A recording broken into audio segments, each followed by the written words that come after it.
I'm Eleanor 70, alone in Colorado mountains. Mourned my husband Daniel for 12 years, until his name lit up a phone screen. The dead don't call. What I found shattered my world. This is my story of betrayal, truth, and survival.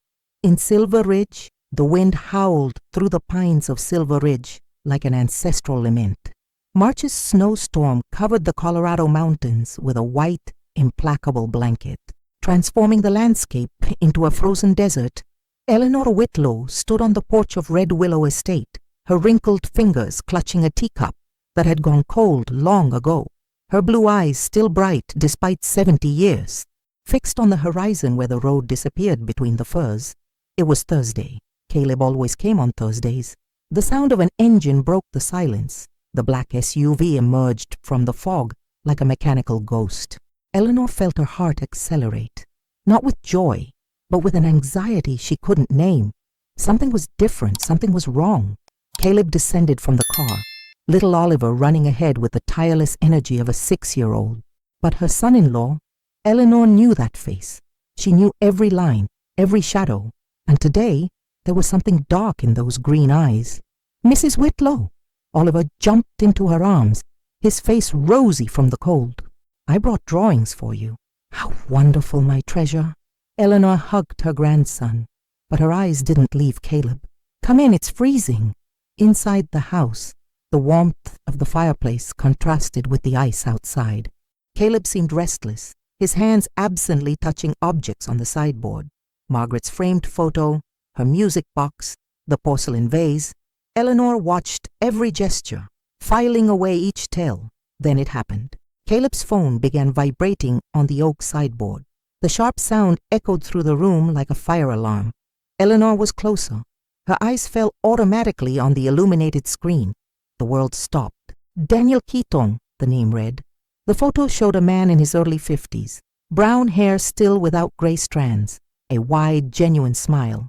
He wore a navy blue jacket, that same jacket Eleanor had chosen for the funeral, that same one she'd kept for years in her trunk in the attic, unable to donate, unable to forget. The cup slipped from her hands. The sound of porcelain shattering against the wooden floor seemed to come from far away. Mrs. Whitlow, Caleb rushed to her, his fingers grabbing the phone with desperate speed. Are you all right? But Eleanor wasn't moving. Her lips trembled, her legs felt made of lead. Daniel, she whispered, her voice breaking. I saw his name. I saw the photo. Caleb's face drained of color. His mouth opened, closed, opened again. No words came. Just that look, the look of a man caught in an inescapable lie. Who's calling from Daniel's number? Eleanor's voice grew stronger, steadier. The initial shock was transforming into something else, something harder. It must be some kind of error, number recycling. It happens. The words tumbled out too fast, too rehearsed. But Eleanor knew that number.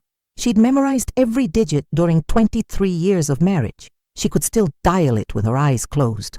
Muscle memory etched into her fingertips like a scar. Oliver returned from the kitchen, oblivious to the tension suffocating the room. Can I play in the barn, Grandma? Yes, but be careful with the old tools. And don't climb too high in the hay. The moment the boy disappeared through the back door, Caleb invented an excuse. Something about school supplies, a forgotten appointment. Eleanor didn't insist.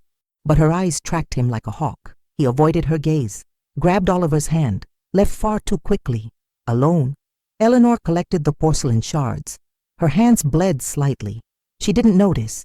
She climbed to the attic, opened the cedar trunk where she kept Daniel's clothes. The blue jacket was there, smelling of mothballs and memories, identical to the one in the photo. How could a dead man's jacket exist in two places at once? Night fell heavy and dark.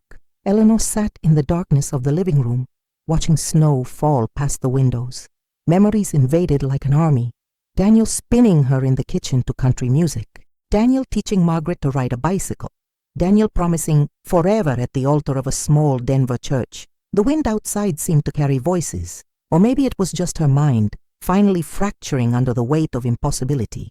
She whispered to the emptiness, her voice carrying across the silent rooms of the farmhouse. The dead should stay dead, but what if they never died? What if everything we mourned was a lie? The wind howled through the pines. No answer came. only the sound of her own broken heart, beating arrhythmically in the silence of the empty farmhouse. Eleanor rose slowly, joints protesting. She moved through the house like a ghost, touching objects that held Daniel's essence. His reading chair by the fireplace, the hat rack where his Stetson still hung, the kitchen table where they'd shared 10,000 meals. In the hallway, Margaret's senior portrait stared down at her, 22 years old in that photo, radiant, alive. Unaware that cancer would claim her at 35, had Margaret known something? Had her daughter kept secrets too? Eleanor's hand trembled as she touched the frame.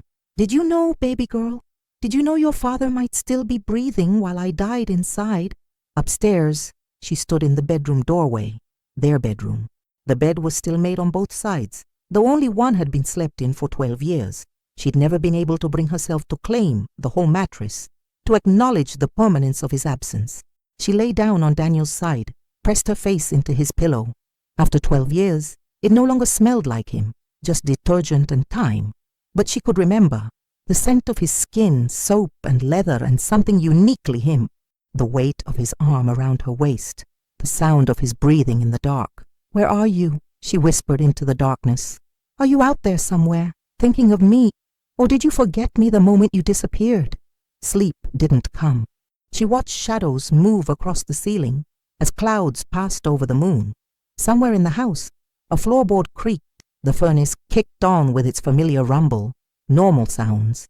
But tonight, everything felt sinister, laden with hidden meaning. At 3 a.m, Eleanor rose.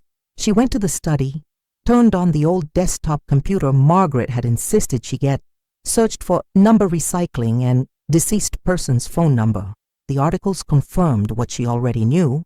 It happened but rarely, and never with the same photo, never with such perfect, deliberate detail. Someone had saved Daniel's contact with his photo. Someone was communicating with a dead man's number. And that someone was her son-in-law, the man she'd trusted, the father of her only grandson. Eleanor shut down the computer in the reflection of the black screen. She saw her own face, older, harder than it had been yesterday. Something fundamental had shifted. The woman who'd answered the door that morning was gone, replaced by someone who understood that the world was built on lies, and truth was something you had to dig for. Even when the digging broke you, as dawn broke gray and cold over the mountains, Eleanor made coffee with steady hands. She had a plan now, simple, direct. She would see that phone again. She would find out who DK was, and she would learn the truth, no matter what it cost her, because living in uncertainty was worse than any truth could be. Even the truth that the man she'd loved had never really died. Even the truth that she'd wasted 12 years mourning a ghost who was somewhere out there, breathing, living, possibly laughing. The coffee tasted bitter. She drank it anyway. Bitter was appropriate. Bitter matched the taste of betrayal. Eleanor didn't sleep. She spent the entire night sitting in the bed she'd shared with Daniel, staring at the empty side where he used to sleep. At 6 a.m, she made strong coffee and reached a decision. She needed to see that phone again. She called Caleb, inventing a computer problem, an important tax file that wouldn't open. Caleb, always helpful, said he'd come by lunchtime. Eleanor prepared the scenario, left the computer open with a random document, made sandwiches, acted natural. When Caleb arrived, she guided him to the study. While he worked on the computer, Eleanor offered coffee in the kitchen. Caleb left his phone on the desk. A crucial mistake, Eleanor, with trembling hands, picked up the device. The screen lit with facial recognition. Catching her face at just the right angle, a new notification, message from DK, received 2 hours ago. Eleanor opened it, read, "See you at the ranch. Same place, Thursday 6 p.m. Her blood froze. She quickly photographed the screen with her own old Nokia that Margaret had given her years ago, deleted the recent photo history on Caleb's phone, replaced the device in the exact spot when Caleb returned saying he'd fixed the problem. Eleanor acted normally, but inside, she was at war. Who was DK? Why did Caleb have secret meetings? And what did this have to do with Daniel? After Caleb left, Eleanor searched the house systematically, opened old drawers, reviewed property documents, examined faded photos. In the attic, she found a box of paperwork that Daniel had kept locked. She'd never had the courage to open it after his death. She forced the lock with a screwdriver. Inside, strange receipts, land contracts with signatures she didn't recognize, letters from a Montana law office demanding payment of debts. Date, 2012, 1 year before Daniel's death. He'd never mentioned debts, never mentioned Montana. Eleanor sat on the dusty attic floor, papers scattered around her. She cried silently. How many lies had her marriage contained? Who was the man she'd really loved? Ida Mae Carpenter, owner of the local grocery store and friend of decades, appeared without warning, a rural custom, neighbors entering without knocking. She brought a basket with homemade bread and news. Saw Caleb in town this morning buying gas. He looked fugitive, like he was carrying the world on his shoulders. Eleanor disguised her concern, thanked her for the bread. Ida Mae, with the sharp intuition of someone who'd lived 68 years in the mountains, asked directly, "Something wrong, Ellie? You look haunted." Eleanor almost collapsed, almost told everything, but she held back. "Just memories, Ida. Thursday was always difficult. It was the day Daniel used to come back from trips." Ida Mae squeezed her hand. "The dead don't come back, dear, but sometimes their secrets do." That night, Eleanor stood in front of the large portrait of Daniel in the living room, oil on canvas that she herself had painted for their 20th anniversary. His eyes seemed to follow her. She whispered, "Who were you, Daniel? Did I really know you?" She made a definitive decision. She would follow Caleb next Thursday. She would see with her own eyes who Dick was and what happened at that ranch. If it was a trap, she'd face it. If it was an impossible truce, she needed to know. She prepared emotionally, checked the old Chevy Suburban in the garage. Still worked, tank full, took Daniel's hunting binoculars. Dressed in dark clothes, she was ready to discover if the past could really resurrect or if she was going mad.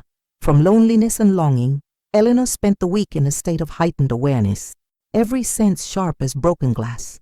She moved through her daily routines mechanically, feeding the chickens, collecting eggs, sweeping the porch, while her mind spun endless scenarios of what Thursday might bring. Wednesday night, she couldn't eat. The sandwich she'd made sat untouched on the kitchen table, bread curling at the edges. She watched darkness settle over the mountains like a blanket, stars emerging one by one in the crystalline sky. Somewhere out there, Caleb was preparing for his mysterious meeting. Somewhere, perhaps, Daniel was alive. The thought made her stomach clench. Alive after 12 years of believing him dead, after the funeral, the burial, the endless nights crying into his pillow. After learning to live with the hole his absence had carved in her chest, she went to the bedroom, opened the closet. Her clothes hung on one side, neatly organized. The other side still held Daniel's shirts, jeans, jackets. She'd never been able to give them away. Sometimes she pressed her face into them, breathing deep, searching for any remaining trace of him. Now she wondered if she'd been worshipping a ghost or a lie. Sleep came in fragments, disturbed by dreams. In one, Daniel walked toward her through the snow, arms open, that smile she'd loved so much. But when she reached him, his face changed, became someone else's, a stranger's. She woke gasping, heart racing, unsure what was real. Thursday morning arrived wrapped in thick fog. Eleanor woke at 5, dressed in layers, thermal shirt, wool sweater, Daniel's padded coat that still carried his phantom scent. She drank black coffee, unable to eat. Her stomach churned with anxiety. At 9:30, she saw Caleb's black SUV climbing the road. He didn't stop at the farmhouse today, went straight on the main road. Eleanor waited 3 minutes, climbed into the 1998 Chevy Suburban. The engine resisted, coughed, finally caught. White smoke poured from the exhaust in the cold air. The pursuit began. Eleanor maintained a safe distance, using the mountain's curves as cover. The road to Old Creek Ranch wound through dangerous ravines. On the left, a rocky wall. On the right, a 200-meter drop to the valley below. Eleanor remembered making this drive dozens of times with Daniel in summers. They'd fish for trout in Lake Wapiti, picnic on the rocky shores, watch sunsets the color of fire. Now the same road felt sinister. Fog swallowed the landscape, transforming pine trees into ghostly shadows. Eleanor gripped the steering wheel hard, knuckles white. Her heart beat in her ears. drowning out the engine's rumble. Caleb stopped in front of a gray log cabin, isolated 50 meters from the lake's edge. Eleanor parked behind a dense group of firs, killed the engine. She grabbed the binoculars, focused on the cabin. Minutes of waiting. Then the door creaked open. A man stepped out. Eleanor felt the air sucked from her lungs. The world spun violently, tall, 6'1", like Daniel, broad shoulders, gray hair now. But Daniel would have grayed at 57. Brown leather jacket identical to the one Daniel wore working with cattle. And that walk, slightly tilted left because of the knee injury Daniel had suffered at 30, falling from a horse. The man hugged Caleb. Not a formal embrace, an embrace of complicity, of old acquaintances. They talked. Caleb handed over a yellow envelope. The man opened it, checked the contents. Documents. Eleanor saw from the white edges. He nodded approval. They laughed at something. Eleanor couldn't breathe. Tears blurred the binoculars. She wiped them frantically. Needed to see. Needed to be sure. She couldn't stand it anymore. She got out of the car. Legs weak, stumbled on a tree root. Fell to her knees in the cold, wet earth. Rose, hands dirty with mud. Started running toward the cabin. Fog swallowing her, releasing her, swallowing again. "Daniel!" The scream tore from her throat, echoed through the mountains, sent birds fleeing in terror. The two men turned. Caleb went pale, as if he'd seen a ghost. The other man froze, mouth half open. Eleanor ran. Each step was agony, lungs burning, vision blurred, until she was 3 meters away, close enough to see his eyes, and her world collapsed completely. They weren't Daniel's eyes. The color was identical, honey brown with golden flecks near the pupil, but the expression was completely different. Daniel had warm eyes, tender, full of easy laughter. These eyes were cold, calculating, predatory. Raymond! The name left her lips as a broken whisper. The man smiled, a cruel smile that had never been on Daniel's face. "Hello, Eleanor. It's been a while. Raymond Keaton, the twin brother who disappeared more than 30 years ago. The troubled brother Daniel rarely mentioned. The ghost of the Keaton family." Eleanor fell to her knees again. This time, she didn't get up, just cried. Violent sobs that shook her fragile body. Caleb tried to help her. She pushed him away. "You knew?" she accused between tears. "You knew and never told me." Caleb was pale, hands trembling. "Mrs. Whitlow, I can explain." "I don't want explanations. I want the truth. Who is this man and what are you hiding?"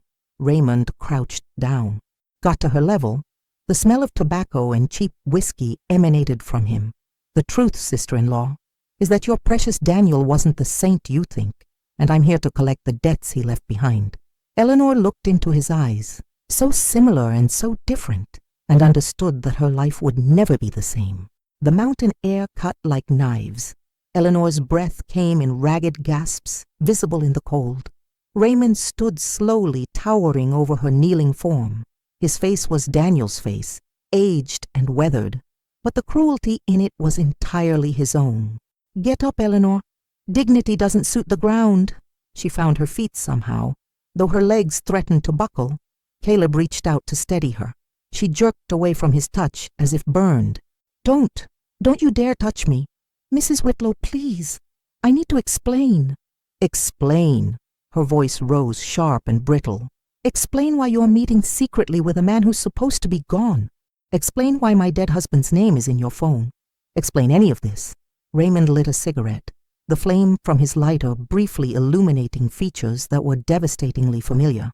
"Your boy here has been helping me tie up loose ends. Daniel left quite a mess when he departed." The way he said "departed" made Eleanor's skin crawl, like it was a joke, like her grief had been entertainment. "What loose ends? Daniel died 12 years ago. I buried him." "Did you?" Raymond took a long drag, blew smoke into the fog. "Or did you bury a convenient fiction?" The words hung in the air like the smoke, refusing to dissipate. Eleanor's mind raced, trying to process, trying to understand, but understanding wouldn't come. There was only confusion, only the terrible suggestion hidden in Raymond's words. "What are you saying?" Her voice was barely a whisper now. Raymond smiled again, that cruel twist of lips. I'm saying your husband was always better at running than fighting, and when things got too hot, he did what he did best.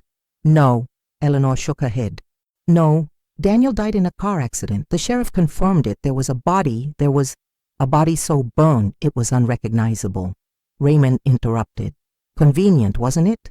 No dental records needed. Just his wedding ring, his wallet, his car. Easy enough to stage if you're desperate enough. The world tilted. Eleanor reached out, found the rough bark of a pine tree, held on. If she didn't hold something solid, she would fall and never stop falling. Caleb stepped forward, his face anguished. Raymond, that's enough. You're hurting her. She deserves the truth. Not like this. Eleanor barely heard them. Her mind was somewhere else. 12 years in the past. The sheriff at her door, hat in hands, that terrible look on his face. The funeral, the closed casket draped with flowers, the months of grief so deep she'd wanted to follow Daniel into the grave. And all that time, what? He'd been alive somewhere, living while she died. I don't believe you, she said, but her voice lacked conviction. You're lying. Raymond pulled out his phone, swiped through it, held it out to her. Then explain these. Eleanor looked at the screen. Photographs, recent ones. A man who looked like Daniel would look now. Older, grayer, weathered by time, standing in front of a wooden house with mountains in the background. Mountains that weren't Colorado mountains. Sitting in a restaurant, wineglass raised, laughing, genuinely happy. The phone slipped from her nerveless fingers, fell into the pine needles. Montana, Raymond said, pocketing the device. Little town called Whitefish. Pretty place, quiet, good for disappearing. Eleanor's vision narrowed to a tunnel. The edges went dark. She heard Caleb calling her name as if from very far away. Then the ground rushed up to meet her and everything went black. She woke in her own bed, daylight streaming through the windows. For a moment she thought it had all been a nightmare. Then she saw Caleb sitting in the chair by her bedside, head in his hands, and knew it was real. How long? Her throat was raw. Caleb looked up, eyes red-rimmed. Few hours. I brought you back. You fainted. Eleanor sat up slowly, her head pounded. Tell me everything. No more lies. And finally, Caleb did. Back at the farmhouse, Eleanor felt like she was moving underwater. Everything was too slow, too muffled. Caleb drove. She'd been in no state to handle the Suburban, and now they sat in her kitchen, the most familiar room in the world suddenly feeling alien. Caleb made chamomile tea with trembling hands.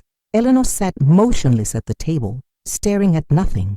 Finally, he began to speak, words tumbling out like a confession too long-held. Raymond reappeared 15 years ago, not 30. He found Daniel, said he had prostate cancer, needed to make things right before he died. Daniel, always soft-hearted about family, believed him. Found out too late it was a lie. Raymond wanted money, connections, use of Daniel's clean reputation for land schemes. Eleanor listened without moving, without blinking. The tea sat untouched before her, steam rising and dissipating. Raymond was into real estate fraud, massive scale, forging property deeds, selling land that wasn't his, running schemes on out-of-state buyers. When things got hot, he dragged Daniel in, convinced him to sign some documents just to help his sick brother. Daniel was involved, not a question. A statement, dead and flat. He realized the trap too late. He was implicated, could lose the farm, go to prison. Margaret found out by accident, saw the papers. Daniel told her everything. Desperate, made her promise to keep the secret, to protect Mother. Margaret, her daughter, had known. Eleanor felt something crack deeper inside. Then came the accident. Caleb paused, drank water, continued with visible effort. The car that went off the ravine and exploded had a body burned beyond recognition. DNA was never properly tested. Sheriff Dalton trusted the identification through personal items, wedding ring, wallet, license plate, closed casket funeral. You never suspected. Margaret told me all this 6 months before she died, Caleb said, voice breaking. The cancer was advanced. She knew she didn't have time. Made me promise to take care of you, protect you from the truth, keep Raymond away. Eleanor finally spoke, voice hoarse. Daniel is alive, not a question, a statement. Caleb looked away. Silent confirmation. Something inside Eleanor shattered definitively. She stood, stumbled to the back office that Caleb used when working remotely. The door was locked. Eleanor grabbed the spare key, opened it violently. She tore through drawers, scattered folders, threw papers everywhere. Caleb tried to stop her. "Mrs. Whitlow, please don't do this." She ignored him completely. In the back of the last drawer, inside a folder marked Taxes 2019, she found them, photographs. Recent, printed on glossy photo paper, Daniel, older, hair completely gray, deep wrinkles around the eyes, but unmistakably Daniel, next to a blonde woman about 45, pretty, smiling, embracing in front of a wooden house with mountains behind. Not Colorado mountains, different peaks. Another photo, the two in a restaurant, toasting with red wine. Another Daniel laughing, genuinely happy. Eleanor turned the photo over, written in blue pen, Flathead Lake, Montana, July 2024. 3 months ago, the sound that came from Eleanor was animal, primal, the sound of a soul being ripped out by force. She fell to her knees, photos slipping from her hands, scattering across the floor like a macabre deck of cards. Caleb cried too. "I wanted to tell you, but he threatened. Said if you knew, he'd come back and take Oliver from me. Would prove Margaret was an accomplice. That I knew that none of us were fit. I couldn't lose my son, Mrs. Whitlow. Not after losing Margaret." Eleanor didn't hear. She just stared at the photos. Daniel happy, Daniel smiling, Daniel living while she'd slowly died from the inside out for 12 years, while she'd buried an empty casket, while she'd cried every night, while she'd kept every object of his like a sacred relic. 12 years of fidelity to a dead man who wasn't dead. 12 years of mourning a man who deliberately abandoned her. 12 years of loneliness while he built a new life with another woman. The betrayal didn't come just from Daniel. It came from Margaret, her only daughter. It came from Caleb, whom she'd considered a son. It came from everyone who'd let her suffer while keeping their rotten secret. "Get out," she said, voice dead. "Get out of my house! Mrs. Whitlow! Get out!" The scream echoed. "Leave and never come back. You, Raymond, Daniel, all of you used me, lied to me, let me rot. I don't want anything from any of you anymore." Caleb left. Devastated, Eleanor heard the SUV's engine fade away. Then alone, she picked up the photos of Daniel. One by one, she threw them into the fireplace. Watched the flames lick the smiling faces, devour his happiness, transform everything into ash. But burning photos didn't burn pain. She sat on the cold office floor, surrounded by papers and destroyed memories, and let herself die inside a little more. The photos curled and blackened in the flames. Eleanor watched each one disappear, Daniel's face distorting, the blonde woman's smile melting away. The glossy paper released toxic fumes. But she didn't move, just stared as 12 years of grief became smoke. When the last photo was ash, she stayed there on the floor. The grandfather clock in the hallway chimed 3 times. Afternoon was dying outside, shadows lengthening across the snow.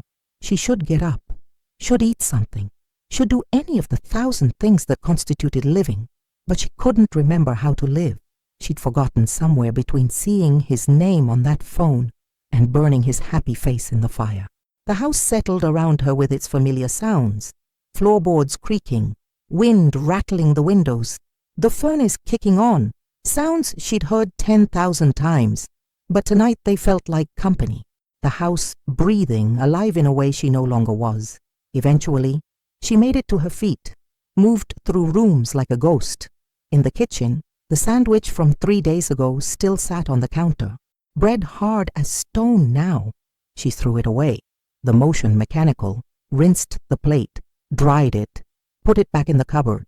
Normal things. She could do normal things even while bleeding internally.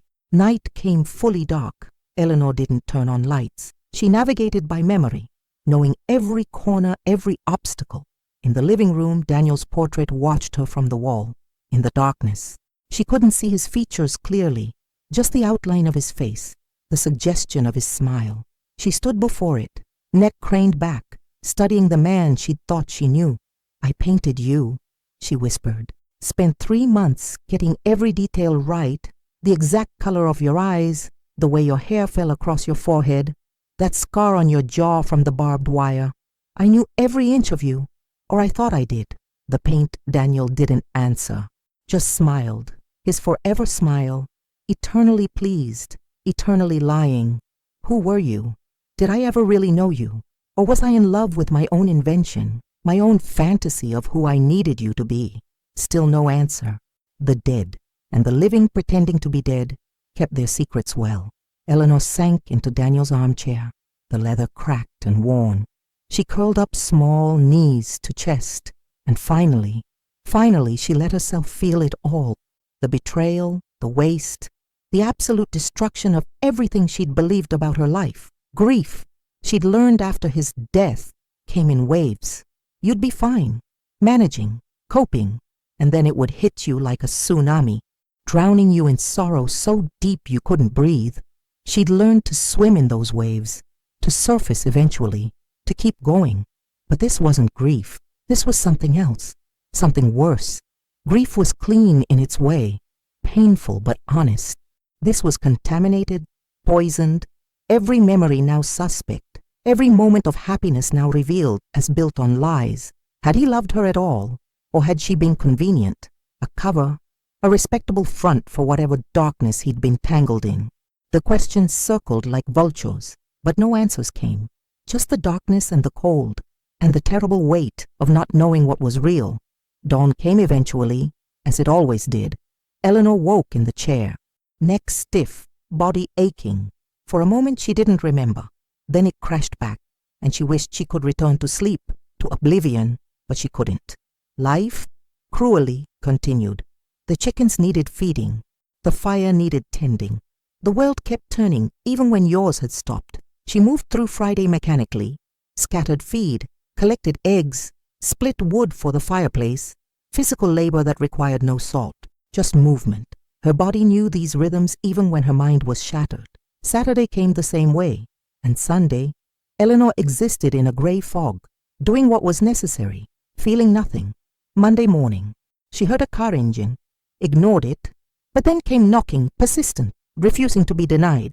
Eleanor opened the door to find Miss Sarah Chen, Oliver's teacher, with the boy himself at her side. "Mrs. Whitlow," Sarah said gently, "I tried calling Mr. Thompson. He didn't answer. Oliver forgot his homework and, well," she trailed off, taking in Eleanor's appearance with poorly concealed concern. Eleanor looked down at herself. She was still wearing Friday's clothes. Her hair hung unwashed and tangled. When had she last looked in a mirror? "Grandma!" Oliver threw himself at her, wrapping small arms around her waist. "Are you sick?" The feel of him, solid, warm, alive, broke through the fog. Eleanor dropped to her knees, held him tight. "Just tired, sweetheart. Grandma is just very tired." But she wasn't, Oliver knew. Children always knew. He pulled back, studied her face with serious eyes. "Too old for 6 years. You look sad, like when you told me about Mommy going to heaven." Eleanor's throat closed. She managed. "Sometimes grown-ups get sad. It passes. Daddy's sad too. He cries at night. He thinks I'm sleeping, but I hear him." Sarah Chen touched Eleanor's shoulder. "If you need anything, the school has resources. Or just someone to talk to. You don't have to be alone with this." Eleanor wanted to laugh. Alone? She'd been alone for 12 years, crying over a man who'd chosen to abandon her.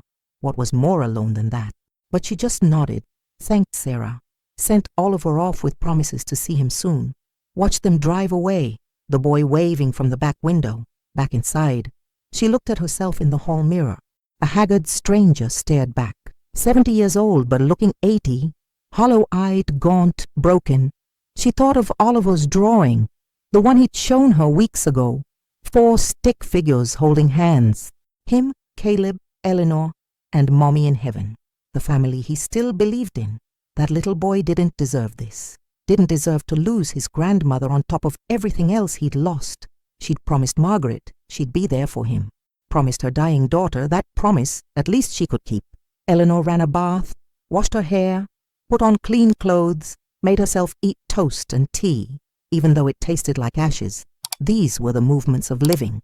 She'd forgotten them, but she could relearn. By Wednesday, she'd cleaned the house, done laundry, restocked the pantry, the motions of normalcy, even when nothing was normal. Thursday came. Eleanor knew Caleb would be meeting Raymond today. The message had said weekly. She could follow again, could demand more answers, could drown herself further in the poison of it all. Instead, she got in the Suburban and drove to the cemetery. The cemetery sat on a hill overlooking Silver Ridge, surrounded by pines that whispered secrets to the wind. Eleanor parked in the small gravel lot, empty on this gray Thursday afternoon. She climbed the familiar path, past weathered headstones bearing names she'd known, neighbors, friends, the accumulated dead of a small town's long history. Daniel's grave stood near the back, beneath a sprawling blue spruce. The granite headstone was simple, elegant. She'd chosen it herself, spent hours picking the exact words. Daniel James Keaton, 1968, 2013, beloved husband and father. The earth was his home, the sky his destiny. Eleanor knelt on the cold ground, pulled dead leaves from around the base. The earth here had been dug up 12 years ago. A casket lowered, dirt shoveled back. But what had they really buried? Just props, stage dressing for a performance. Why? She asked the stone. We were always a team. Daniel always faced everything together. Why did you run alone? Why did you abandon me? The wind sighed through the pines. No answer came from the empty grave. Was any of it real? Did you love me? Or was I just convenient? Someone to keep house, to give you respectability, to hide whatever you were really doing? Her voice rose. Years of suppressed anger finally finding release. I gave you everything. 23 years of my life. I raised your daughter, kept your home, stood by you through every hardship, and you repaid me with lies, with abandonment, with 12 years of grief, while you lived happily with another woman. She was shouting now, not caring if anyone heard. You let me think you were dead. Let me cry myself to sleep every night. Let me visit this empty grave and talk to nothing. How could you? How could you do that to someone you claimed to love? Tears streamed down her face, hot against her cold skin. All the grief she'd carried, all the love she'd wasted, all the years stolen. It poured out in violent sobs that shook her whole body. She didn't hear the footsteps behind her until a voice said, "Because he was a coward." Eleanor spun around. Raymond Keaton stood there, leather coat and cigarette, that cruel smile playing on Daniel's face. You. Rage replaced sorrow in an instant. He always was weak, preferred running to fighting. Pathetic. Raymond flicked ash onto the ground, onto the grave. Eleanor stood, trembling with fury. You manipulated him, lied to him, destroyed lives. I survived, taught my brother to do the same, saved him from prison. You should thank me. Thank you for destroying me. Raymond stepped closer, invasive. She could smell tobacco and whiskey and something rotten underneath. Here's how this works, Eleanor. You're going to sign over the deed to this farm, or I go to the authorities about the fraud. Documents prove you were an accomplice. You'll lose everything and go to prison. I knew nothing. Who'll believe you? The weeping widow who played innocent for 12 years. He laughed cruelly. Sign the papers or I destroy what's left of your life. Eleanor looked at him, at Daniel's face twisted with malice, and something shifted inside her. She'd lost everything, her husband, her illusions, her faith in the world. But she hadn't lost herself, not yet. She smiled, cold, dangerous. Go ahead, tell the authorities, because I already told Sheriff Dalton everything. It was a lie, but it worked. Raymond's face went pale. You're bluffing. Try me. Eleanor walked toward him, no fear now. I've lost everything, Raymond. I'm already dead inside. What more can you take, my fear? Don't have it, my hope. Buried it 12 years ago. My dignity. That's all I have left, and you won't touch it. Raymond backed up. For the first time, she saw something in his eyes. Fear. Fear of a woman with nothing left to lose. You'll regret this, he threatened, turning to leave. I already regret plenty, Eleanor called after him. I regret loving a man who didn't exist. I regret wasting 12 years mourning a ghost, but I won't regret fighting back. He disappeared into the trees. Eleanor stood alone among the graves, surrounded by the honest dead, and for the first time in weeks, she felt something other than pain. She felt alive, angry and broken and grieving, yes, but alive. The wind picked up, scattering pine needles across the empty grave. Eleanor looked at the headstone one last time. "Goodbye, Danielle. Whoever you were, whoever you are, I'm done mourning you." She walked back to her truck. Shoulders straight, head high, behind her, the cemetery fell silent again. The dead keeping their counsel, the living moving on. As she drove back down the mountain, Eleanor made a decision. She would go to Sheriff Dalton, would tell him everything, would demand justice, or at least truth. Raymond was right about one thing. She had nothing left to lose, but Raymond was wrong about something crucial. He'd assumed her broken meant she was beaten. He didn't understand that sometimes the breaking is what makes you dangerous, what makes you willing to burn everything down to find what's buried underneath. Eleanor Whitlow had spent 12 years being a ghost. It was time to start haunting back. The Silver Ridge Sheriff's Department occupied a red brick building on Main Street, between the post office and Ida May's grocery. Eleanor parked in front Monday morning, sat for a moment gathering courage, then walked through the glass doors. Sheriff Marcus Dalton looked up from his desk, surprise crossing his weathered face. At 63, with 40 years on the job, he'd seen Eleanor through the worst day of her life, or what she'd thought was the worst day. Now she knew there were worse things than death. There were lies. "Eleanor," he stood, a big man at 6'3", gray mustache, kind blue eyes. "Everything all right?" "No, I need to report fraud, falsifying a death, many things." Dalton closed his office door, offered coffee. Eleanor refused, then changed her mind. Her hands needed something to hold, something warm and real, and then she told him everything. The words poured out like a dam breaking. Raymond, Caleb, the photos, the schemes, Daniel alive in Montana. Everything. Dalton listened in professional silence, made notes, didn't show shock, though inside he was processing. That accident had always bothered him. Body too burned, identification too convenient. But he'd had no reason to dig deeper. The family had confirmed everything. There'd been no pressure to investigate further. "I always knew something was wrong," Dalton finally admitted. Daniel was too experienced a driver. He knew that road like the back of his hand, and the body, burned beyond what a car fire should cause. "Can you help?" "I'll reopen the case officially, but I need concrete proof, Eleanor. Photos help, but they're not enough. I need Daniel, alive, confessing." He called Deputy Ann Price, his partner of 20 years, a competent woman of 45. Married to a teacher at the local school. Everyone knew. Nobody cared. Small towns had their own tolerance, built on years of living alongside each other's differences. Anne arrived in 10 minutes. "What do we have?" "The Keaton case, 2013. Need you to trace bank transfers. Start with Daniel Keaton's account, 2012 through 2013. See where money went before his death." Anne was efficient. 3 hours later, she had answers. Significant transfers to a Montana account. Account holder, D. Kearney. An obvious variation. Associated address, Whitefish, Montana. While Anne worked, Caleb appeared at the station voluntarily. He looked like someone who hadn't slept in days. Oliver was with Miss Sarah. She'd offered to help during the family emergency. "I came to cooperate," Caleb said. "Fully. I'll tell everything, hand over everything I just asked." "Protection for Oliver?" Raymond threatened. Dalton assured protection, Caleb delivered. Printed emails, bank documents, audio recordings. Margaret had made them secretly before dying. Left them in a safety deposit box with instructions to open if Eleanor discovered the truth. The recordings were devastating. Conversations between Daniel and Raymond. "You can't do this, Ray. Eleanor will be destroyed. She'll get over it. Women always do. And Margaret will understand. She's strong like her mother." "You don't know them. Strength doesn't mean they don't feel pain."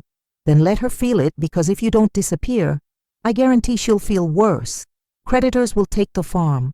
You'll watch her lose everything, then I'll kill you." Silence then. "All right, I'll do what you want, but promise you'll leave them alone." "I promise, little brother. You vanish. I'll take care of everything." Eleanor listened to the recordings in Dalton's office, cried, But these were tears of rage, not sadness. Caleb was there, also crying. He was weak, Eleanor said, voice hard. A coward. He tried to protect you, Caleb offered. Protection without courage isn't love. It's desertion. Eleanor wiped her tears. What do we do now? Dalton. Issue warrants. Raymond first. He's in Colorado. Easier, Daniel. Anne goes to Montana, brings him back. I want to be there when you arrest him, Eleanor said. Eleanor, it's not a request. It's my right to look in his eyes and ask why. Dalton agreed. Anne left for Montana the next morning. Took 2 days to locate Daniel. He used a false name, but Anne was competent. Found him in Whitefish, modest house near the National Forest. When Anne knocked on the door, Daniel, now David Kearney, opened, saw the badge, understood immediately, didn't resist, just asked if, "Is Eleanor okay?" Anne answered coldly. "She survived, without you." Raymond was arrested trying to cross the Canadian border, fought back, had to be subdued, typical. Eleanor received Dalton's call. "We have them both in custody. Daniel comes back tomorrow. Do you want to see him?" Eleanor took a deep breath. "Yes, I need to close this chapter." But she knew seeing Daniel again might open wounds barely beginning to scab. Still, she had to hear from him, and had to understand the incomprehensible. Ada May offered to accompany her. Eleanor accepted. She'd learned that strength didn't mean facing everything alone. She prepared emotionally, tried to. But how do you prepare to face the ghost of the man you loved? The man who'd murdered your life as surely as if he'd put a gun to your head? Friday came. Eleanor dressed carefully, not for him, for herself. Armor of normalcy, clean jeans, a sweater Margaret had given her. The turquoise necklace Daniel had bought on their honeymoon in New Mexico. She touched it.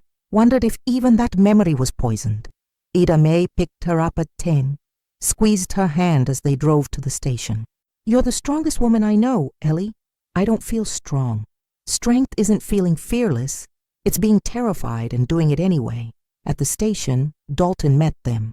"He's in interview room 2. I'll be right there if you need me. Say the word and I'll end it." Eleanor nodded, squared her shoulders, walked down the hallway that led to the man she'd thought she'd buried 12 years ago. The man who'd let her bury an empty casket while he lived and breathed and built a new life without her. The interview room was cold and institutional. Metal table, uncomfortable chairs, a mirror that was probably one-way glass, a recording device blinking red. Eleanor sat down, Ida May beside her, Dalton standing by the door. Then they brought him in. Daniel was in handcuffs, escorted by Anne. For a moment, Eleanor couldn't breathe. It was him, really him, older. Hair completely white now, face deeply lined. Shoulders slightly stooped, but unmistakably the man she'd loved for 23 years. Their eyes met. Daniel's filled immediately with tears. His lips formed a word. "Ellie." "No." Eleanor's voice came out hard as steel. "You lost the right to call me that." Dalton gestured for Anne to remove the handcuffs. Then both officers stepped outside, though Eleanor knew they were watching through that mirror.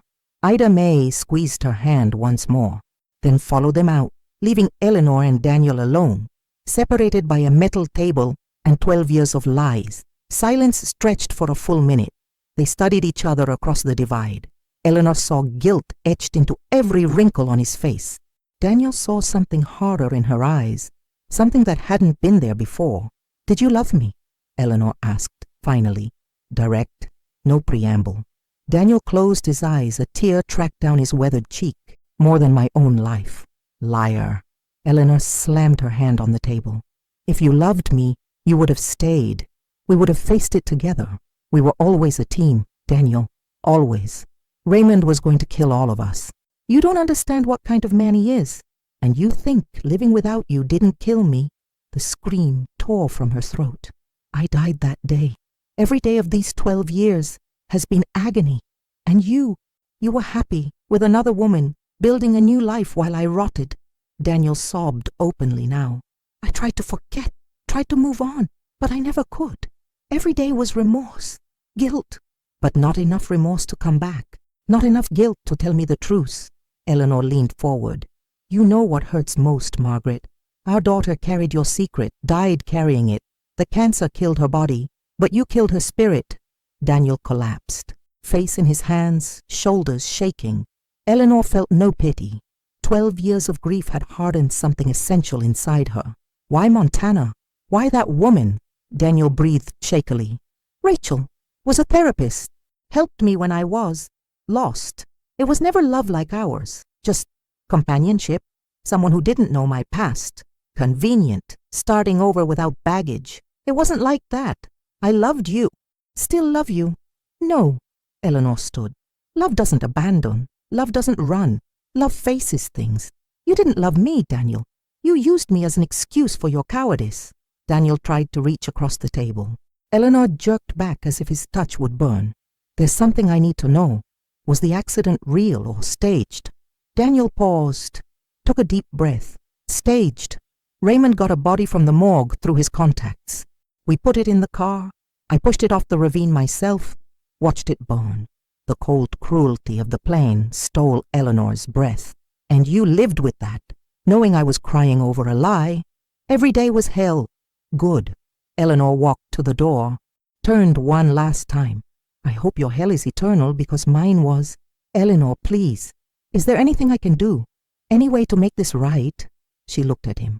The man she'd loved more than anything, who'd promised her forever, who'd shared her life, her dreams, her body, her heart. Yes, she said calmly. You can disappear for real this time. Serve your sentence, live your life, and never, ever enter mine again. She walked out, didn't look back.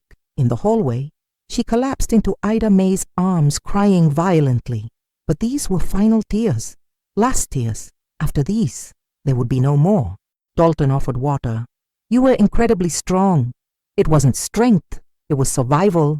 Inside the room, Daniel remained alone, handcuffed again, broken, finally understanding the irreversibility of his choices, finally feeling the full weight of the pain he'd caused. Rachel in Montana had already left him when she learned the truth. Raymond hated him for cooperating with authorities. Margaret was dead. Eleanor had repudiated him. He was completely alone. And this time, by his own choice, nobody would come to save him. Anne entered to escort him back to his cell. As she led him away, he turned one last time toward the hallway where Eleanor had gone. But she was already gone, already moving forward into a life that no longer had room for ghosts. 2 months passed like water over stones, slowly reshaping everything.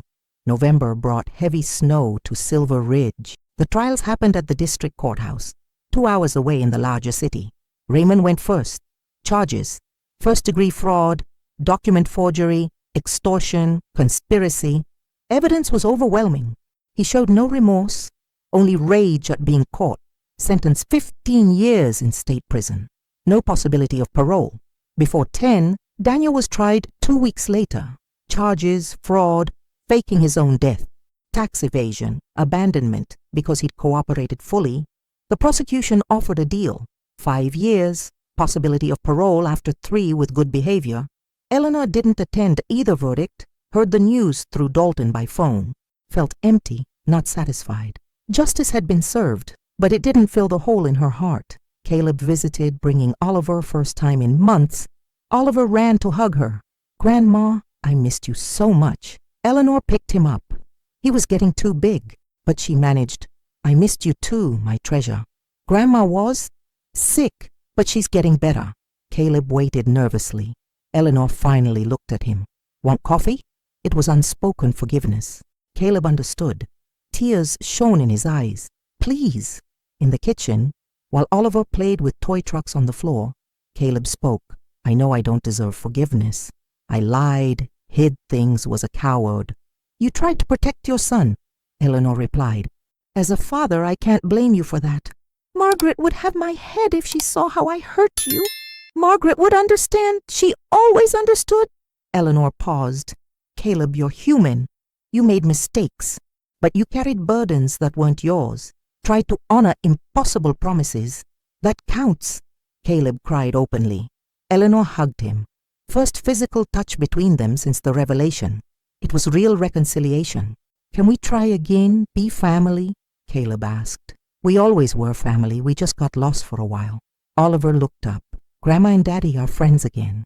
Yes, sweetheart, always. The boy smiled hugely. Return to playing. The adults smiled too. For the first time in months, there was lightness. Thursdays returned. Caleb and Oliver visited religiously, sometimes stayed the weekend. The farm gained life again. Garden tended, fences repaired, wood stacked for winter, a child's laughter echoing across the fields. Eleanor began counseling sessions with Pastor Connor, a kindly man of 55, also widowed. It wasn't formal therapy. The small town didn't have a licensed therapist, but it was space to process. Connor didn't judge, just listened and offered wisdom. Forgiveness isn't for those who hurt us, Connor said one session. It's to free ourselves. Eleanor reflected deeply on this, decided to write a letter to Daniel. Wouldn't send it, just an exercise for herself. Wrote everything, anger, pain, betrayal, but also the good moments, love that had been real even if he'd destroyed it. At the end, she wrote, I forgive you, not because you deserve it, but because I deserve peace. She burned the letter in the fireplace, watched the ashes rise up the chimney, felt weight lift from her shoulders. Spring came, March 2025, a full year since Caleb's phone had rung. Eleanor planted roses in the garden, not Daniel's favorites, but her own. White roses with pink edges, for herself, for new beginnings. Dalton appeared frequently, officially retired in January, but couldn't stay away. Fixed the barn, helped with animals. Eleanor had bought 3 chickens, 2 ducks. The farm needed life. They ate dinner together sometimes. Nothing romantic, just comfortable companionship of 2 people who understood loss. Ida May organized a community dinner at the farm in April. 20 people came. Anne and her wife, Jenny, Pastor Connor, Miss Sarah Chen, the gas station owner, the family who ran the local restaurant. A long table set up in the garden, shared dishes, rural tradition. Ida May's beef stew, Jenny's chicken pie, Eleanor's homemade bread, salads, cakes. Afternoon sun illuminated the mountains behind them. Oliver ran with other children. Eleanor watched, heart full. Caleb approached. Thank you for not giving up on us. Family doesn't give up. At dusk, while helping clean up, Eleanor found a letter in the mailbox. Sender, Colorado State Prison, Daniel. She hesitated, then opened it. Eleanor, I don't ask forgiveness. I don't deserve it. Just know this. Every day away from you was agony. Every smile, a lie. Every attempt to rebuild, failure. You were everything, and I destroyed it all. Caleb is good, better than I was. Take care of yourself. Be happy, Daniel. Eleanor read it once, folded it calmly, threw it in the lit fireplace. No tears, no anger, just acceptance. Daniel was the past. The past stayed where it belonged. Buried. She looked around at her friends, her chosen family, the life she was rebuilding from ashes. It wasn't the life she'd planned, but it was real, honest, and slowly, painfully, it was becoming enough. May 2025 arrived with wildflowers carpeting the mountain meadows. Eleanor had an idea during a sleepless night. The farm was large, 3 acres, and the house had empty rooms. She was alone in space, meant for a whole family, and there were women, so many women, who needed a safe place to rebuild their lives. She talked to Caleb. He loved the idea immediately. Margaret would adore this. That's why I want to call it Margaret's Haven in her honor. Caleb's tears came fast. She's smiling from wherever she is. The bureaucracy began. Caleb helped with paperwork. He worked in tech but understood systems. Pastor Connor offered the church's support. Ann Price guaranteed legal protection. Ida May promised food donations. Funding came from multiple sources. Compensation from a civil lawsuit against Raymond. His assets confiscated and sold. A large anonymous donation. They later discovered Dalton had used his retirement savings. Crowdfunding organized by Miss Sarah Chen, the online community contributed. Grants from women's support organizations. Renovation took 3 months. Caleb hired a local carpenter, ironically a friend of Daniel's. 2 second-floor bedrooms were divided into 4 smaller ones. An additional bathroom installed. Kitchen expanded. Living room became communal space. Oliver helped, actually got more in the way, but everyone pretended he was useful. He painted walls, paint splotches everywhere, carried nails, dropped half, Made lemonade for workers, too much sugar, but they drank it anyway. August Margaret's Haven officially opened. First resident, Sofia Martinez, 28, with a 6-month-old baby named Emma. Sofia had fled an abusive family in Texas, arrived in Colorado with nothing. The church connected her with Eleanor. Sofia was shy, scared, too thin. Emma cried constantly. Colic. Eleanor welcomed them.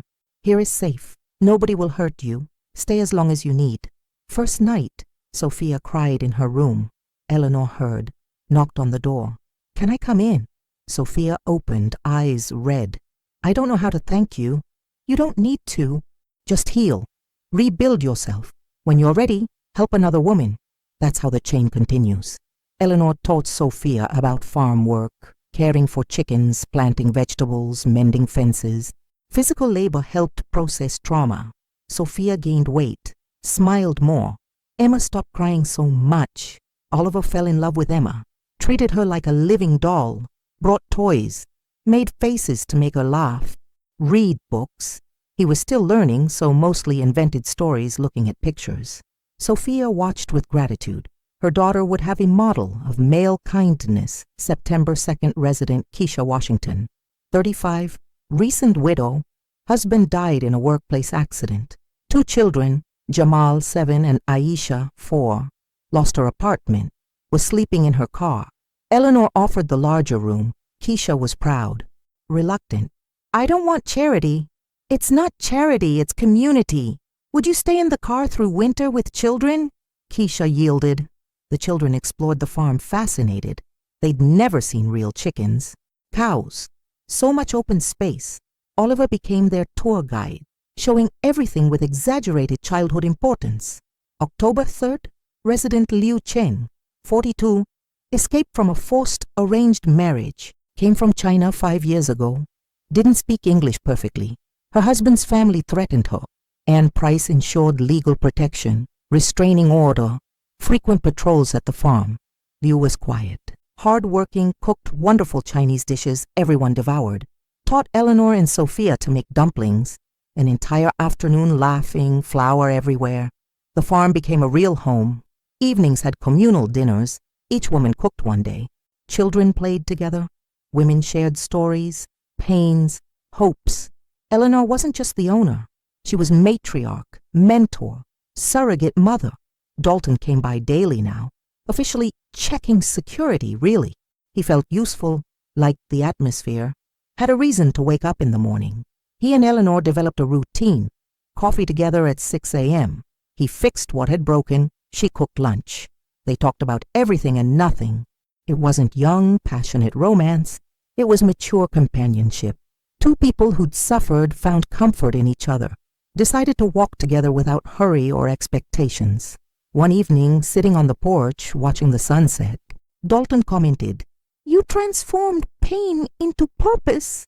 Eleanor reflected, "Pain doesn't disappear, but we can choose what to do with it. I can let it destroy me or let it rebuild me into something better." Margaret would be proud. I hope so. In the garden, there was a new monument, simple stone, with a bronze plaque, not for Daniel, for the Eleanor who died 12 years ago. Eleanor Marie Whitlow, 1955. 2013, loved, deeply suffered immensely. Rose triumphant Eleanor placed white roses there every week, not in mourning, but in celebration. Celebration of having survived, of having chosen to live despite everything. The women of Margaret's Haven gathered around the stone one evening, candles flickering in the mountain breeze. Sofia spoke first. "I came here broken. Now I'm enrolled in nursing school online. Eleanor showed me I was worth saving." Keisha added, "Got a job at the school cafeteria. It's a start. My kids smile again." Liu, in her careful English, "Study for American citizenship. This home, real home." They stood together as darkness fell over Silver Ridge. These survivors, these warriors. And Eleanor understood that from the deepest betrayal, from the most profound loss, something beautiful could still grow. Not the life she'd planned, but a life worth living. October 2025, autumn painted the Colorado mountains in gold and purple. A year and a half since that phone had vibrated on the sideboard. A year and a half since Eleanor's world had collapsed and been rebuilt into something completely different, but inexplicably better. Margaret's haven now housed 5 women and 6 children. A 5th resident had arrived in September. Amara, a refugee from Sudan. The farm pulsed with life, voices in various languages, laughter, children's cries, varied music, smells from kitchens representing the whole world. Eleanor woke early, as always. But now she didn't wake alone. Dalton slept in the next room. Separate bedrooms, Eleanor had insisted. She still wasn't ready to share a bed. They had coffee together while the sun rose over the mountains. "Today's the day," Dalton commented. "Yes, it feels right to do it now." They'd planned a small ceremony in the garden. Not a formal wedding, neither wanted that, but a celebration of new beginnings, of chosen family, of community, of life after emotional death. At 10, people began arriving. Caleb and Oliver, now 7, missing his front tooth, grinning gap-toothed, Ann Price, and Jenny Pastor Connor. Ida May and her husband of 48 years, Miss Sarah Chin and her boyfriend, the gas station owner, the restaurant family, the carpenter who'd renovated the house, the 5 Haven residents with their children. A long table set up in the garden, white tablecloths, wildflowers picked by the children, shared food, Ida May's beef stew, Liu's dumplings, Amara's samosas, Sophia's enchiladas, Jenny's chicken pie, Eleanor's bread, salads, desserts, cakes. No priest or official, Pastor Connor offered a simple blessing. "We gather to celebrate not unions, but reunions, not endings, but beginnings. Life gives us endings.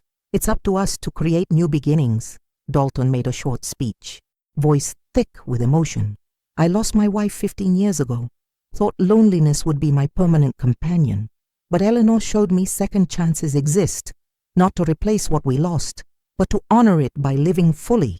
Caleb spoke, tears streaming. "Eleanor, you could have hated me, should have I lied, hid things, hurt you. But you chose forgiveness, chose to be family," Margaret told me shortly before dying. "Take care of Mom. She seems strong, but needs you as much as you need her. I tried and failed, but you didn't let me fail completely. Thank you." Oliver ran forward, holding folded paper. "I made a drawing for Grandma." Eleanor opened it.